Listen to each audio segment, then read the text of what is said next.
માત્ર એક જ ક્લિકમાં તમારા વિડીયોની ક્વોલિટી થઈ જશે 4K અને તેમના માટે તમારે કોમેન્ટ કરવાની નથી. ઇન્ટરનેટ ઉપર તમે આવા પ્રકારના ઘણા જ બધા વિડીયો જોયા હશે, એમાંથી મોટાભાગના વિડીયો ફેક હોય છે. તેમાં જણાવવામાં આવેલ ટિપ્સની મદદથી તમારા વિડીયોની ક્વોલિટીમાં 1% પણ સુધારો થતો નથી. આ પહેલા વિડીયો ક્વોલિટી માટે કઈ કઈ બાબતોનું ધ્યાન રાખવું એ મેં 2 ભાગ બનાવેલા છે. જો તમે ન જોયા હોય તો જોઈ લો. જો તમે એ બાબતોનો ખ્યાલ નહીં રાખો તો કોઈ પણ પ્રકારનું AI ટૂલ કે સોફ્ટવેર તમારા વિડીયોની ક્વોલિટીને એન્હાન્સ કરી શકશે નહીં.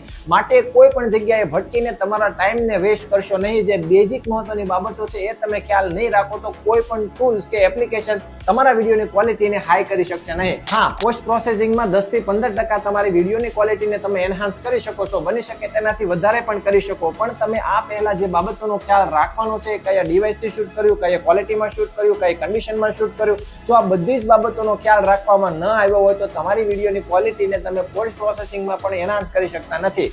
હું પોસ્ટ પ્રોસેસિંગમાં શૂટિંગ પછી કઈ કઈ બાબતોનું અને કઈ એપ્લિકેશનમાં શું પ્રોસેસ કરું છું એ તમને જણાવી દઉં. હું CapCut એપ્લિકેશનમાં મારી જે કન્ડિશનમાં શૂટ થયું હોય એ કન્ડિશનમાં અને તમે જે કન્ડિશનમાં શૂટ કર્યું હોય એ બધી જ બાબતોમાં જે હું લાઇટ, કોન્ટ્રાસ્ટ અને કલર ગ્રેડિંગ કરું છું તેની પર્સન્ટેજમાં બધા જ ને ફેર હોય છે. હું જે પર્સન્ટેજ સેટ કરું છું એ પર્સન્ટેજમાં બની શકે કે તમારી વિડીયોની ક્વોલિટી ખરાબ થાય અને મારી સારી થાય. તો એ બાબતોનો તમારે ખ્યાલ રાખવો ખૂબ જરૂરી છે. તો હું કઈ સેટિંગ કરું છું એ તમને જણાવી દઉં. રેકોર્ડ કરેલ વિડીયો ક્લિપને CapCutમાં એડ કરીને તેની ફ્રેમને સેટ કરવામાં આવે છે. ત્યારબાદ એડજસ્ટમાં જઈને રેકોર્ડ કરેલ વિડીયો ક્લિપ મુજબ જરૂરિયાત મુજબ નીચેના દરેક સેટિંગ કરવામાં આવે છે, જેમ કે colour creation, brightness, contrast, brilliance, sharpness, clarity, SCL વગેરે જે સ્ક્રીન ઉપર તમને દેખાય છે. આ પછીના ભાગમાં AI ની મદદથી વિડીયો ક્વોલિટીને કેવી રીતે એન્હાન્સ કરી શકાય એ જણાવીશ. એ માટે ફોલો કરી લેજો જેથી નેક્સ્ટ વિડીયોની અપડેટ તમને મળી રહે. અને આ વિડીયો ખોવાઈ ન જાય માટે સેવ કરી લેજો અને મિત્રો જોડે શેર પણ કરી દેજો.